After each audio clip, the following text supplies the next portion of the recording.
तुम्ही mobile hack करून पैसे चोरण्याची घटना ऐकली असेल किंवा तुमच्या OTP मागून पैशांचा अपहार केल्याच्या घटना तुम्ही वाचल्या असतील, आजूबाजूला बघितल्या असतील। मात्र नाशिकमध्ये एक वेगळीच घटना घडली आहे। नाशिकमध्ये राहणाऱ्या एका कंत्राटदाराचा मोबाईल चोरून त्याच्या अकाउंटवरून तब्बल 3.5 कोटी रुपये चोरल्याची घटना घडली आहे। बघूया।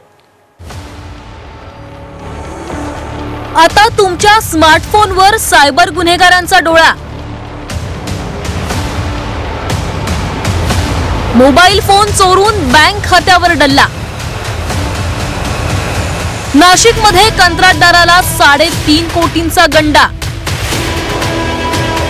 आर्थिक फसवणुकीतून वाचायचं असेल तर तुम्हाला कोणताही फोन आला किंवा मेसेज आला किंवा कोणी OTP मागितला तर त्यावर विश्वास ठेवू नका, असं आवाहन अनेकदा करण्यात आलंय। मात्र आता तुम्हाला तुमचा स्मार्टफोनही सांभाळून ठेवावा लागणार आहे, कारण सायबर गुन्हेगारांचा आता तुमच्या फोनवर डोळा आहे। मोबाईल हॅक करून नाही तर मोबाईल चोरून या सायबर भामट्यांनी नाशिकमधील एका कंत्राटदाराला 3.5 कोटींचा गंडा घातलाय। कुरिअर देण्यासाठी OTP पाहण्याच्या बहाण्यानं हेल्मेट घातलेले 2 जण कंत्राटदाराजवळ आले आणि त्याचा फोन घेऊन पसार झाले आणि अवघ्या काही तासातच कंत्राटदाराचं अकाउंट रिकामं झालंय। तर तो कुरिअर देण्याच्या बहाण्याने एक अनोळखी माणूस त्यांच्याकडे आला। त्यानंतर त्याने OTP मागण्याचा बहाणा केला आणि त्यांच्याकडून मोबाईल हिसकावून घेतला आणि हिसकावून घेऊन तो त्याच्या साथीदारासह मोटरसायकलवरती पळून गेला।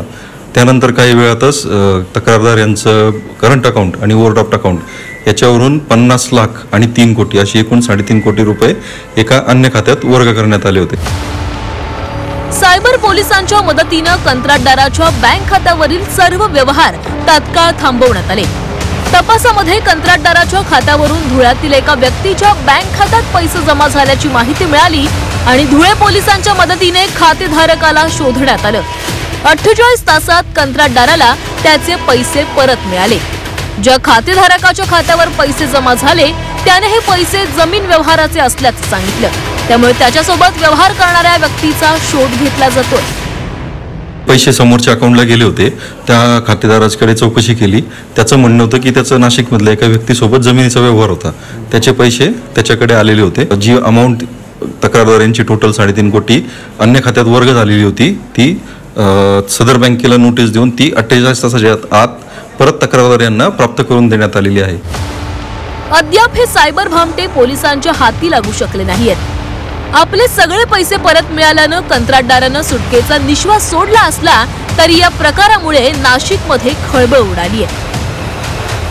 मोबाईल मधून तब्बल 3.5 कोटीचा व्यवहार कशा पद्धतीने केला याबाबत आता पोलीस तपास करत आहे। हे चोरटे कोण होते याबाबत अजून कुठलाही तपास लागलेला नाहीये। मात्र या 3.5 कोटी रुपयाच्या अपहारामुळे नाशिक शहरात खळबळ उडाली आहे। कॅमेरा पर्सन बबन सदगीरसह सागर गायकवाड, G24 तास, नाशिक।